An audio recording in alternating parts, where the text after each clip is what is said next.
Hello and welcome to episode 297 of the Smash Accept podcast. I'm your host, Michael Royer. You can find me on Twitter at DynastyDadFF.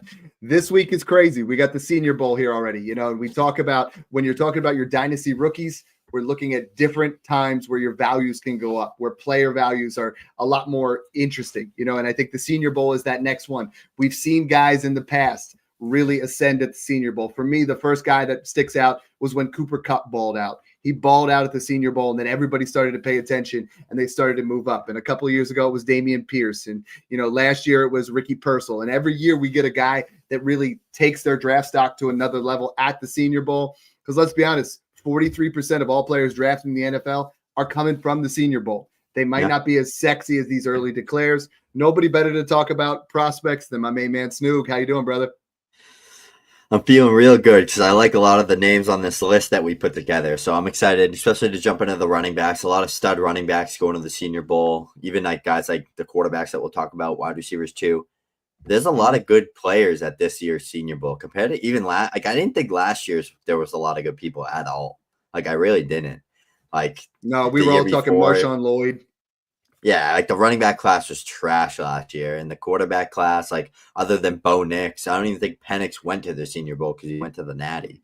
So it was like just Bo Nix. Like he was a big riser. So yeah, let's jump into this. I'm excited to kind of talk about some of these guys and some of the sleepers and stuff like that. So a lot of you guys, I know we talk about it a lot, but you've been asking for the link to the Patreon. We've, you know, Brock hooked us up with a new inlay showing you guys right there on the bottom. Join our Patreon to smash this offseason. Patreon.com/smash accept for all of our content. You get everything that Snoog's doing with rookie prospects. You're getting all the startup things that I'm doing right now to try to get you guys ready for the next level. You got rookie values. You have right now a group that's talking 24/7, guys that are doing startups, guys that are, you know, other sharps in the community where you can bounce things off of. If you ever wanted a community where you can talk shop all the time, this is it, you know, and then you're on top of that, you're getting everything that Snoog and I are doing. You're getting all our extra work. So make sure you guys check that out. So the Senior Bowl quarterbacks right now.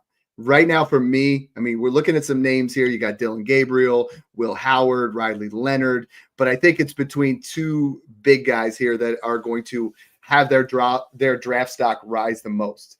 And that's Jaxson Dart and Jalen Milroe, and very different type quarterbacks. Let's start with Dart. I mean, Dart is someone right now, 6'2", 225, a dual threat pocket passer. He's someone that, you know, does a great job, big time arm. I mean, we saw it where 4,279 yards, led all of the SEC last season. He can make all the throws. I was comping him to Carson Wentz. A lot of people didn't like that, but he has that big time arm and the mobility to go with it. I know he's your QB3 in this class and someone that we're really trying to see. What do we want to see at the Senior Bowl? Like, we want to see him in competition against other top level guys that are in this. What do we need to see from Jaxson Dart this week?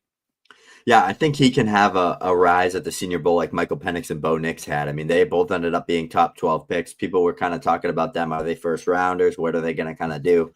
They both had good Senior Bowls, and Bo Nix got a big draft stock boost from the Senior Bowl, in my opinion. So Jaxson Dart is the guy there at the quarterback position for me to get that type of bump and sneak into the first round. I mean, like you said, he's had 2 seasons over 3,000 plus yards in the SEC. This year, he had a 69.2% completion percentage, led college football with like 10.8 yards per attempt. Absolute gunslinger. His tape is great too. A lot of raw ability and a lot of like, okay, this guy needs to go and sit, but he has the fundamentals and the traits and the tools and the arm talent. Decision making, sometimes he's a little bit inaccurate at times, but he's a gunslinger. He can break sacks. He can move in the pocket. He has good rushing upside. He's a guy that had, I think, 600 plus rushing yards this year. He has good rushing profile for his collegiate career in general. And he's not Lamar Jackson, but he's not a statue. So he's a guy that can move around a bit, kind of be like a guy that can get 400, 500 rushing yards at best in the NFL, but give you that fantasy football value. He seems like a poised man, like a poised kid, 21 years old. I mean, he has decent size, 6'2", 225 is what he's projected at. Posted a 90-plus PFF grade this year. The best thing about it is he had 4,200 passing yards this year and only had Trey Harris for like 7.5 games.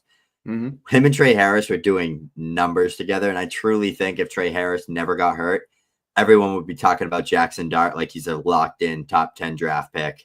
and he would have probably had 5,000 plus yards. He probably would have been the runner-up or one of the runner-ups for Heisman. He probably would have had like 50 plus touchdowns. He was on pace to have a ridiculous year with Trey Harris. They both were in the SEC as a 21-year-old quarterback. Like, everything points towards Jaxson Dart being a good riser, especially post Senior Bowl era. So I want to see how he commands, see how he's a leader. I want to see him making all the throws he made at Ole Miss at the Senior Bowl, throwing guys open, throwing the ball downfield, leading the practice. That's the thing that coaches and scouts look for. Is he a leader? Can he command an offense? Can he be the guy in the huddle? I think there's a lot that can help boost up Jaxson Dart's draft stock coming up at this Senior Bowl. We've talked about that he has a big time arm, but what people don't pay attention to is, I mean, he ran for over 1,500 yards over his career. He's a guy that can, we talk about guys having a rushing floor. He's someone that I think at the next level as a starter would have that 300 to 400 yard rushing floor that we're looking at for a guy that's a prime fantasy contributor. Someone that I think will rise his stock here. And the thing I want to see is Ole Miss is not a pro style offense that like the biggest knock that you see is, they kind of dumb things down for the quarterbacks. They make the plays, a lot more accessible. Getting to work with an NFL coaching staff the entire week, see how he adapts to, what they're going to work with and how that's going to go, I think is a very big thing, because he's not coming from a system where you're like, okay, he's not coming from Alabama, like we're going to talk about with the next guy. He's not coming from somewhere where you're like, all right, this is a pro style offense. He's going to make a nice, easy transition, and that to me is the thing I want to see the most, is I want to see how he works, because he's got a cannon. Like, he has an absolute arm, and he can run, and he's athletic. And I think he is going to promote himself, has the biggest potential to make himself a round one guy out of this Senior Bowl, more so than anybody else. The other guy is Jalen Milroe, and I know you hate Jalen Milroe, and it's like, my man's got a rocket for an arm. He can absolute sling it downfield. The accuracy is a little bit rough, but when you look at a guy like Jalen Milroe, we talked about that he ran for 20 touchdowns this past year. He reminds me so much, I keep saying it every single time, of a Jalen Hurts light, because when you watch the tape, the way he runs the football, he's patient, and then he accelerates, and he is just a phenomenal runner when it comes to there. And a lot of people are starting to project him into late round one of the NFL draft. And if that happens, if he has a great Senior Bowl here, he's someone that is a big time competitor, a high character guy. I think both of these quarterbacks could be round one quarterbacks by the time this is all said and done here at the Senior Bowl. I know you don't love the idea of that, but it doesn't matter for fantasy. If he is going to be out there, 1,300 rushing yards, 32 touchdowns over the last 2 seasons, he is an elite, gifted athlete when it comes to running the football. Can somebody, project him to be a much better passing quarterback? I hope so. That's the biggest issue. What are you looking to see from Jalen Milroe this week at the Senior Bowl? I want to see that he can play the quarterback position even a little bit, because he's horrible at it. And like the tape I watched, he's a runner. I got through like maybe 6 plays, and he threw like 3 passes over his receiver's head against Tennessee. This is like right away. Like, horrible accuracy, threw a pick, threw another bad pick, just looked really off as a thrower, and he had a really bad year this year as a thrower. But this is where you can make the case for a guy like Jalen Milroe is 2 seasons with 800 plus rush yards and 12 plus rushing touchdowns in both seasons. He hit 20 plus rushing touchdowns this year. He's a guy that I think definitely needs to sit for a year. I don't know if the NFL is going to like him enough to trust him to go in there and be a starter from day one, or even just be a starter.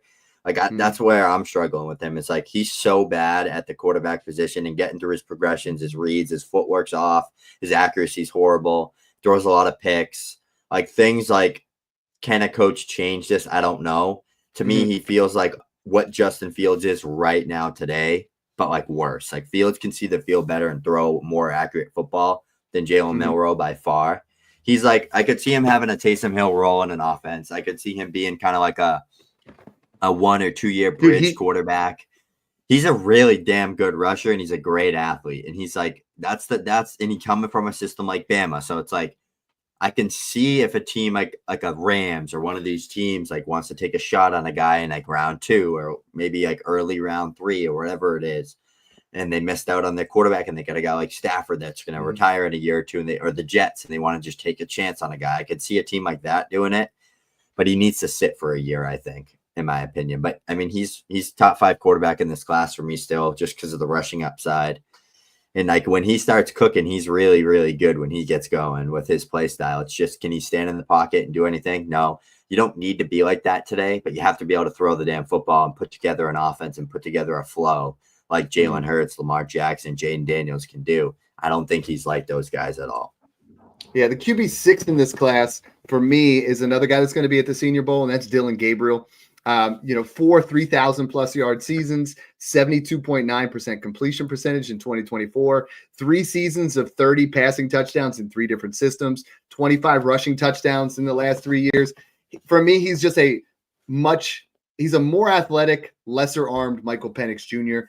I think he's going to go somewhere and hear me out, because this has some value in your 3rd, 4th round of your rookie drafts, where you draft a guy you already mentioned potentially with the Rams, right? Let's say Dillon Gabriel becomes the backup for the Rams. Like, he's someone that talent-wise, he's better than an Aiden O'Connell. He's a guy that, he's going to be a backup, but I think there's some potential there that he's one of those guys that if he's a backup for a year or two and an injury happens, that he could be a guy that starts, he gets some spot starts, he gets an opportunity. And just like when you drafted Gardner Minshew in the 4th round of your rookie drafts, or you drafted, Aiden O'Connell in the 5th, Dillon Gabriel is one of those guys I think you're going to get late 3rd, maybe 4th round, where he's going to get an opportunity and he's going to rise in value once he plays a game.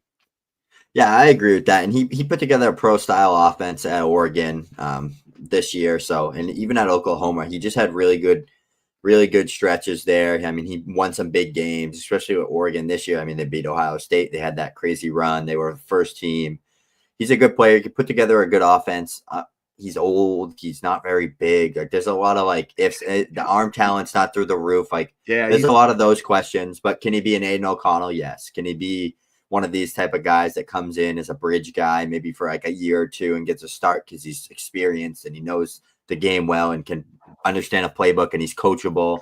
So much that goes into the quarterback position for can they get on the football field.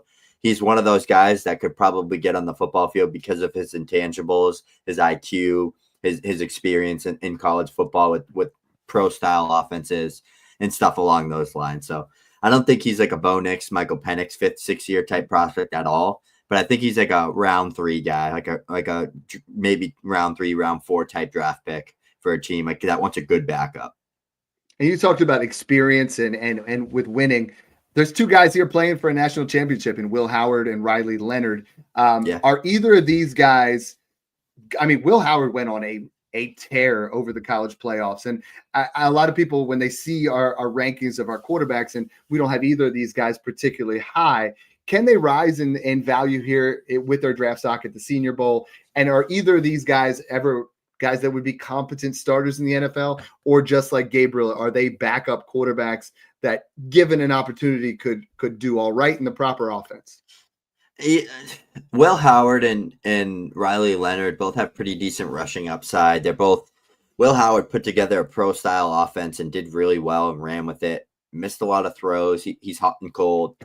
I don't think these guys are ever like NFL starters, but I think they're good backups with early day 3 draft capital type range, maybe late day 2 if a team needs a guy that bad and missed out. But I don't really see them or Gabriel ever being like a guy on a franchise that's like the quarterback. They're not like the day 2 steals. Like I see Quinn Ewers is that guy for me. He's not going to the Senior Bowl, but he's that guy for me. That would be like that day 2 steal, like that Derek Carr, one of those type of quarterbacks, the Russell Wilson that ends up just being a stud just because of the pedigree, ran that Texas offense for a while, pro style offense, young player still. He's like 21 years old. Like he's the type of guy that, or Dart, like one of those type of guys is the type of players that I could see being like that steal on day 2. Like we saw with Jalen Hurts, even like those type of guys. I don't think the other 3 that we just mentioned can be that, but I think they could be good backup guys that if Gardner Minshew goes down, then he can step up and be a starter, right? Like that type of player. So now the position that we love. I mean, this running let's back get to the running is backs, fantastic. Man. I am the guy that I think will rise his stock the absolute most out of the entire Senior Bowl and out of the running back position itself is Devin Neal. Devin Neal is just so patient and an explosive running back coming off back-to-back 1,000-yard seasons, 16 touchdowns this year. When I watch him, he's just so patient behind the line and then just bursts through. And I think this is someone that we're ultimately too low on at this point. We're in this particular scenario at the Senior Bowl. When we see him thrive, this is something that this stock could go through the roof. He could put himself into day 2, second round draft capital and really shine to blow up draft boards. Yeah, I had a lot of time to watch. I got through my top 7 running back rankings, just deep film dives, watched like 6 to 10 games of them the past 2 weeks. Devin Neal and the next guy we'll talk about, Cam Skattebo, are both in my top 7. They're fighting in that 5 to 7 range with the guy that is a consensus top 2 to 3 RB in Amari and Hampton. But Devin Neal and Cam Skattebo are just more complete players to me on film than an Amari and Hampton is. Better elusiveness, more explosive in the short areas, can make defenders miss. These are the type of things that translate. They're better, more dynamic receiving backs. I mean, Devin Neal's a guy, he had 60 missed forced tackles this year, 89.9 PFF grade, good yards after contact per attempt for his size. I mean, he hit 3.8, which isn't bad. He's a guy that had a true freshman breakout. He's hit 20-plus receptions multiple times, 1,280-plus rushing yards. He can do it all. I think he had 3 years with 1,000-plus rushing yards, too. He's a guy that was the guy in Kansas, was the workhorse guy for them. Shifty. My player comps for him is kind of like that Tajay Spears, James Cook blend, those type of day 2 type running backs that are elusive, good in space, good explosiveness, good pass catchers. And then Cam Skattebo, the next guy here that I think these two are going to be the face of the Senior Bowl in general. Cam Skattebo carried that Arizona State offense. He almost brought them to play against Ohio State for a chance to go to the Natty. He carried them against Texas. He carried them all season. I mean, this is a guy that had 94.1 PFF grade, 92 missed tackles forced this year, was an absolute menace. He clocked in at 5'11", 225 at the Senior Bowl weigh-ins. That's what I want to see, because when I watch his film, I see a B-back, a bruiser. I see a David Montgomery type person, a guy that can catch the ball decent, pound between the tackles, run through you, posted 4+ yards after contact per attempt, shifty player like Demont. I see so much David Montgomery in his game, and I think he's going to be a guy that goes day 2. He has a very, very good receiving profile. He's more than just a swing route check down guy. He won all over the field. He posted crazy yards per route numbers for a running back. And he's just a guy, I mean, he had 1,800, or did he have, I think he might have had close to 2,000 all-purpose yards this year for Arizona State. He showed up. Yeah, he did. He had over 2,300 all-purpose yards, 1,700 rushing yards, and 600 receiving yards. That is absolutely ridiculous for a running back. Cam Skattebo is fighting for a top 5 spot in my running back rankings right now, because I'm watching his film. The burst and the short area quickness for a guy that clocks in at 225 is wow, this guy is literally David Montgomery. A team's going to fall in love with him, and he's going to play from day 1 because he's good in pass pro, good in the receiving game, and he's a power back between the tackles who can make people miss an open field. So sign me up for Devin Neal and Cam Skattebo. Let's jump into this next guy, because I know you and I loved him last year, and he disappointed big time. Yeah, but before we even move into that, I mean, for me, this is why when you see us talk about the excitement, we start to talk about these running back prospects. There are literally 10 guys who would have been higher up than what we had anything last year. And that's saying something. I mean, that's kind of sad. And we saw Bucky emerge out of that, but we're talking about these guys have so much higher ceiling than anything that we saw out of that class last year, because we were promoting guys. We were really pushing up Benson. We were pushing up Corum. We were pushing up opportunities with Marshawn Lloyd and Jalen Wright. And now I think we're going to see some absolute dogs come out of this class where you're going to change your running back position so much. Snoog, I mean, this class, I mean, there were guys that we talked about last year with Damian Martinez, Trevor Etienne, so many guys where we're like, there's some decent shots on here. But for me, Ollie Gordon was the guy in 2023. We were like, this guy's a top 5 running back in this class. He was someone that, scoring touchdowns every single week, always over 100 yards, was able to catch the ball. And this past year, their offense at Oklahoma State just left him down. And we didn't see the same things, but I think we had a lot of the actual team issues more so than just Ollie Gordon issues, because what we saw in 2023 was some elite level tape, and I think he's getting lost in the sauce a little bit. He needs to show out here or he's going to get passed by all these other guys. He needs to have a really good – the other two guys I think shine at the Super Bowl or at the Senior Bowl. Man, the Super Bowl still – you said James Cook, and I'm like – you mentioned James Cook. Put James Cook on the damn field. Like, sorry, you can't end the game. Yeah. Anyways, that's neither here nor there as a Bills fan. But Ollie Gordon has the most to gain from this Senior Bowl at the running back position. I agree. I mean, this is a guy that won the Doak Walker Award as the best running back in college football in 2023. 20 years old still, very young player. I mean, he broke out as a true sophomore. He had a good year this year. His year wasn't terrible on paper. Like, he still had a really good year. He just got half the workload he got last year. I mean, he's a guy, 90-plus PFF rush grade, 68-plus missed tackles forced. I mean, he's big back. He's like 6'1", 220-plus is what he clocked in at the Senior Bowl. Early declared, checks a lot of boxes you're looking for. He had 39 receptions in that season in 2024 or 2023. Had another 30-plus this year, so he can catch the ball pretty well. Like, he's a decent pass catcher. I'm seeing a lot of Jordan Howard and Latavius Murray in his game, like kind of what those guys were in their peaks, like being a guy that could be 1,000 yards, 10 touchdowns, maybe catch 30, 40, 50 passes as like a ceiling. So like a top 10 to 12 fringe guy if he hits his stride and hits his ceiling. But he's really, really elusive, and he fits through tight spaces and can cover up a lot of yardage for how big he is. Like, you don't see people as nimble and as elusive as he is when he's that size, especially when you're like 6'2". Like, it's a lot harder to be. He moves really well. So I'm excited. I haven't gotten to his full deep dive yet for film. I've just broken down his prospect profile, looked at his analytic model. Good friend with Dynasty Zoltan on Twitter, me and him. He built out an entire running back model that he uses. So I got to see kind of what Ollie Gordon checks out like in his model. His 2023 season was absolutely insane in this model. And then after this year, things get a lot shakier. So I'm excited to see how he plays out. I think these three running backs we just named all can go on day 2 and all should go on day 2. I think they all would have been top 2 to 3 running backs for sure. They would have all been, I'm just going to say it, they would have all been RB1 for me last year. And that sounds crazy to say. On paper and based on their film and the prospect pedigree, though, they all would have been RB1. And I'll stand on that. Because they're just, the production's off the charts. They're all young. They all can do it all. Like, that's what you're looking for in running backs. They all had good dominator ratings. They dominated their offenses. They were their entire offense. That's what you want to look for in running backs. The next two, though, I think these guys have the chance to be early day 3 picks. RJ Harvey from USF or UCF and Damian Martinez from Miami.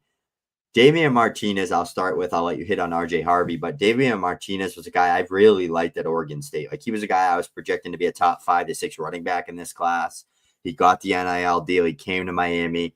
He had a good year. I mean, like, he had a very, very solid career in college football, and he was a guy that I saw a lot of Ramondre Stevenson in his game. Like, he's a guy that was elusive. He was powerful. He's had 3 seasons with 980-plus rushing yards, 2 with 1,000-plus. This past year. I mean, he broke out as a true freshman with great production. Decent pass catcher, not really. He's like a 15, 17 reception type guy. So he's going to be a guy that more so like a 2-down grinder, elusive type player.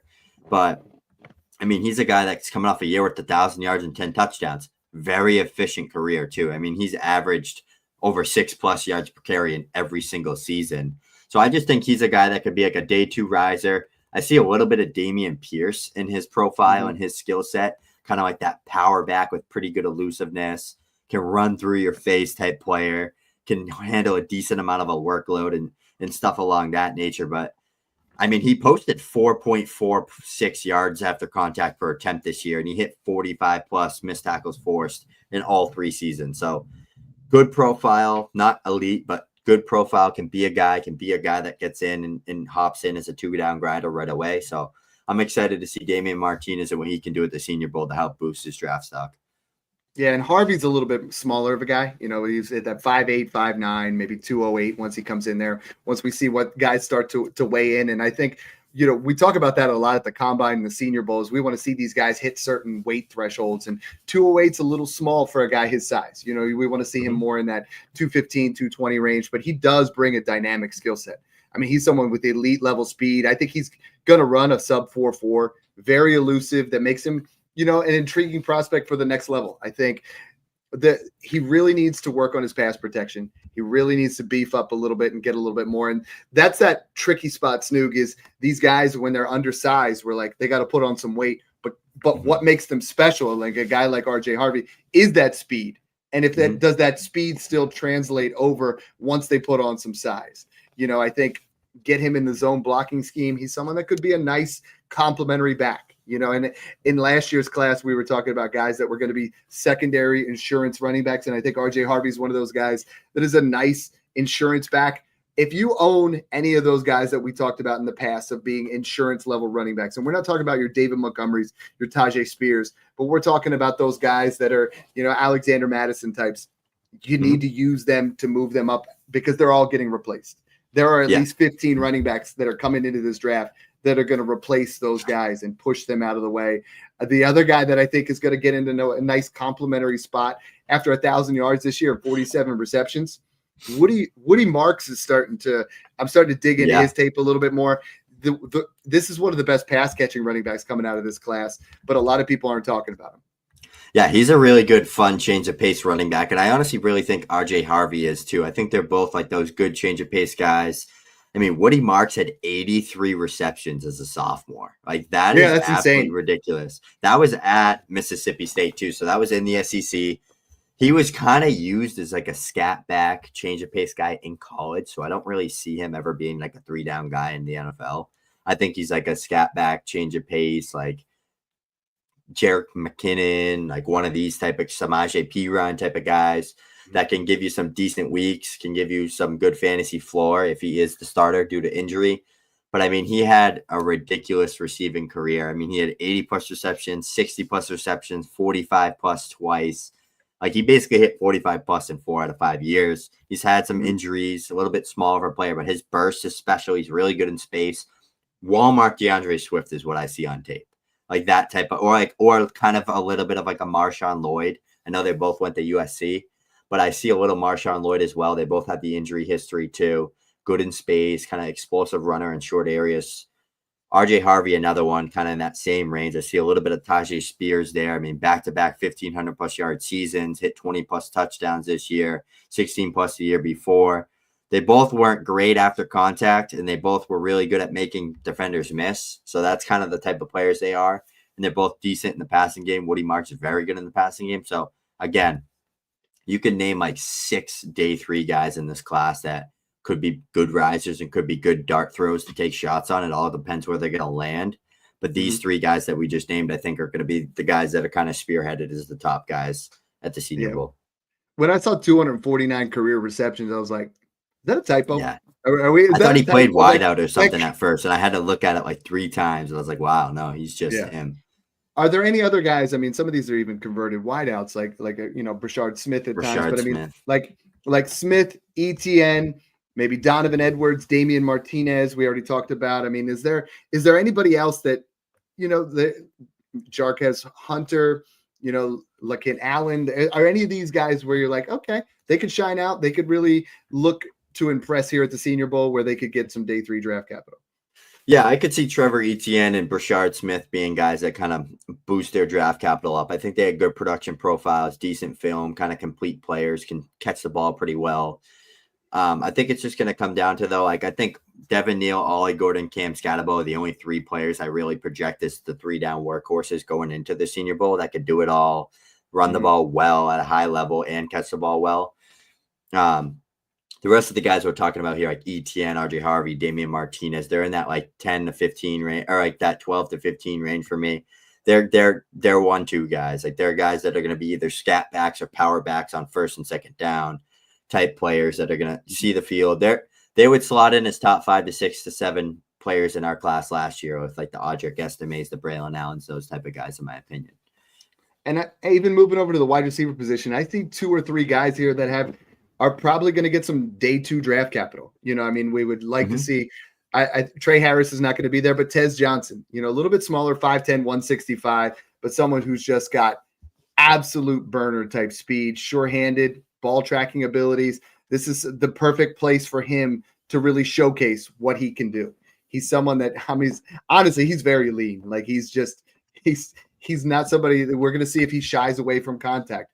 We're going to see if he's willing to work in the middle of the field. I mean, we're going to see what Tez Johnson can do. And if he shines at the Senior Bowl, could be a round 2, early round 3, type wide receiver with the kind of speed that he has, because he's definitely going to test out close to that 4.3 speed. Is he going to the Senior Bowl? Yeah. Trey Harris? That's what I have.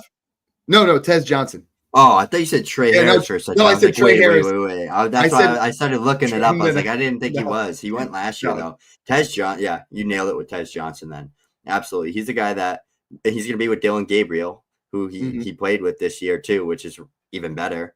He's the guy that's going to pop out in one-on-ones. You already know no one's going to be able to guard him. He's super shifty, super fast off the line of scrimmage. Analytic profile is phenomenal. I mean, he had 2 seasons with over 3.5+ yards per route run.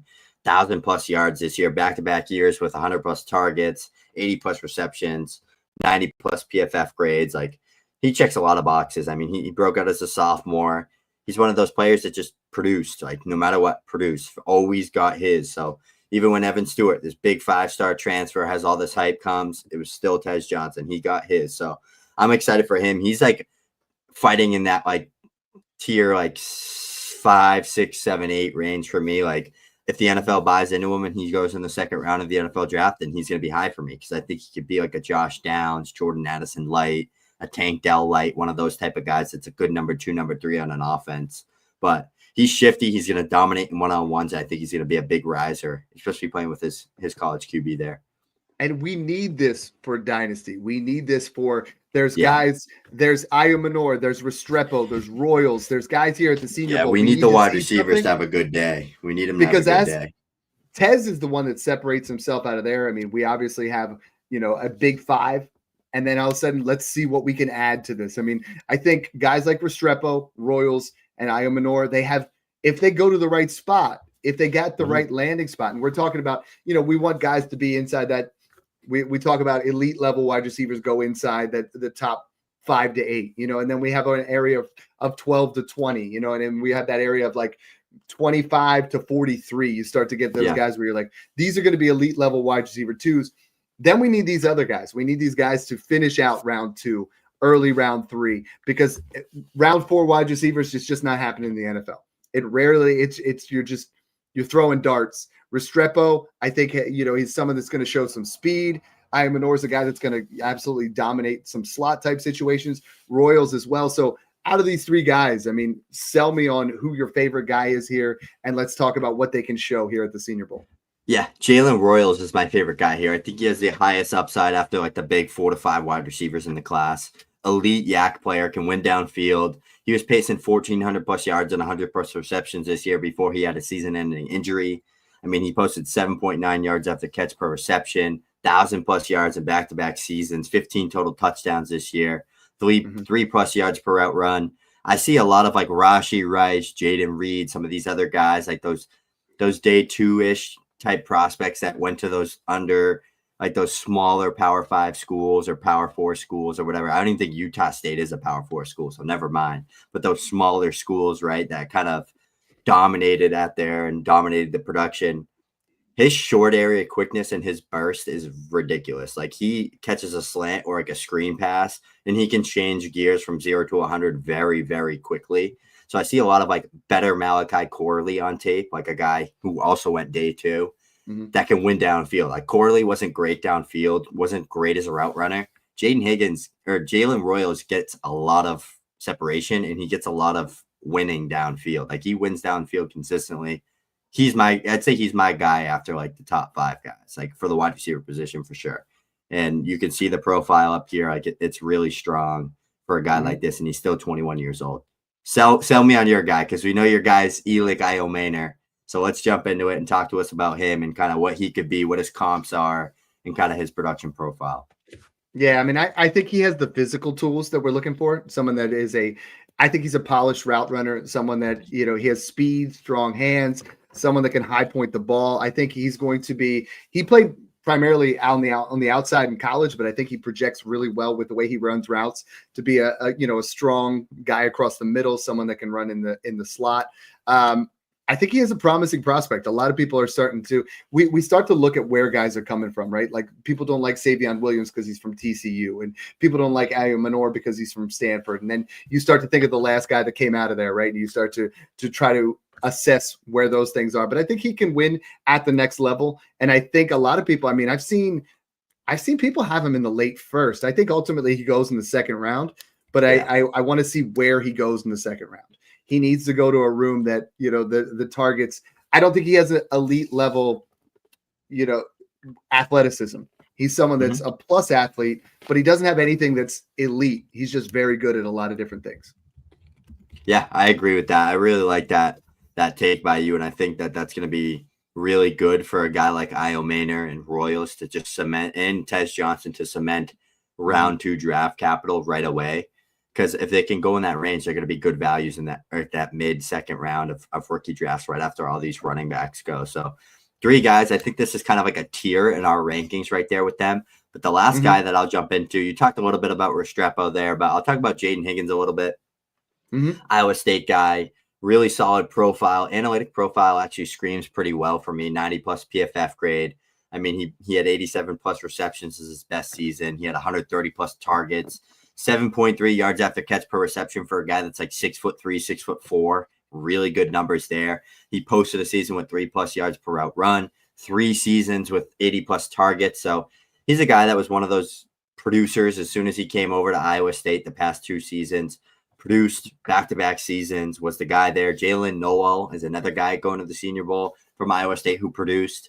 So it's kind of interesting to see like they were kind of competing, and Jaden Higgins stood out more to me.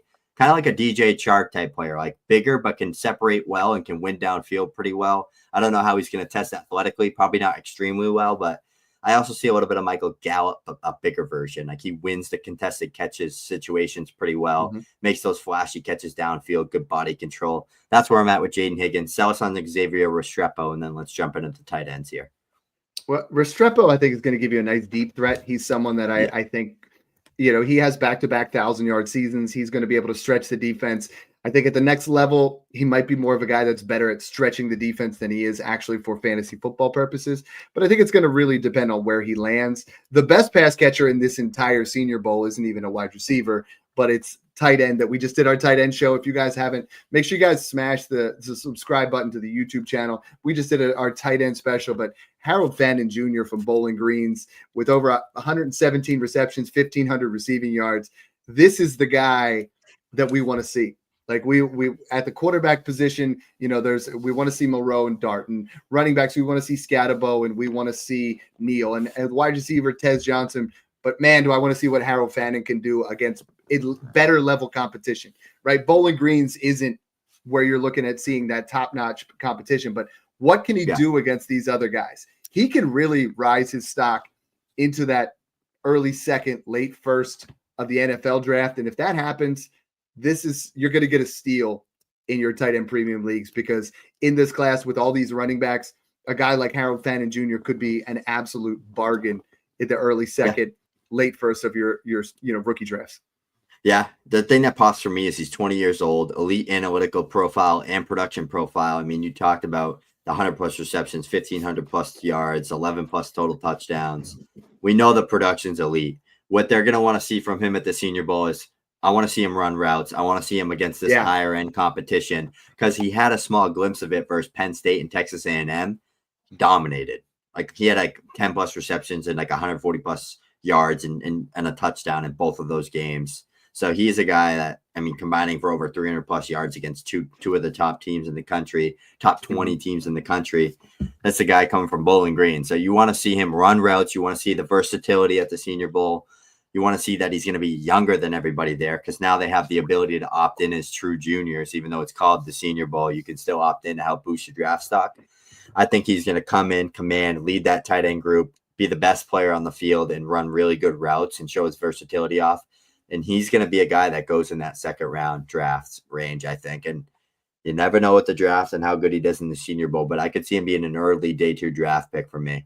I'm a big Harold Fannin guy, and I love this tight end and running back class a lot for the value, because everyone thinks the class sucks. So this is where you get the good values, and we're talking about it here.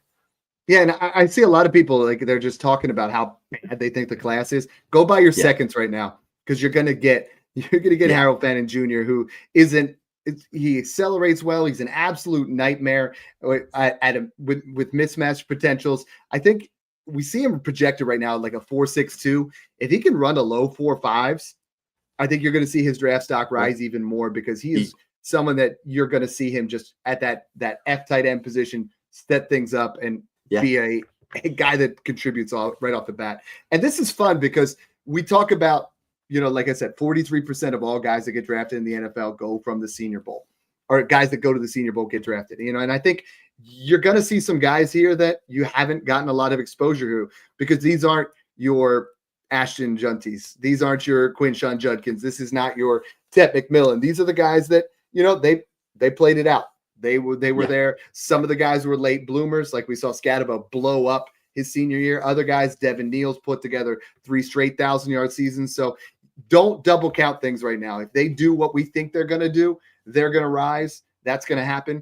But if a guy's fast, like if Tez Johnson runs a really fast 40, like that's not something that we're going to just blow the top off. But we're looking at guys where, 2 years ago, we were looking for players like Dameon Pierce just kind of showed up out of nowhere. And he's a backup now, but he rose his stock where he was winning you games his rookie season. So make sure you guys are paying attention to those things. Make sure you guys follow us. You can see on the screen, I'm at DynastyDad FF. He's at FF Snoog.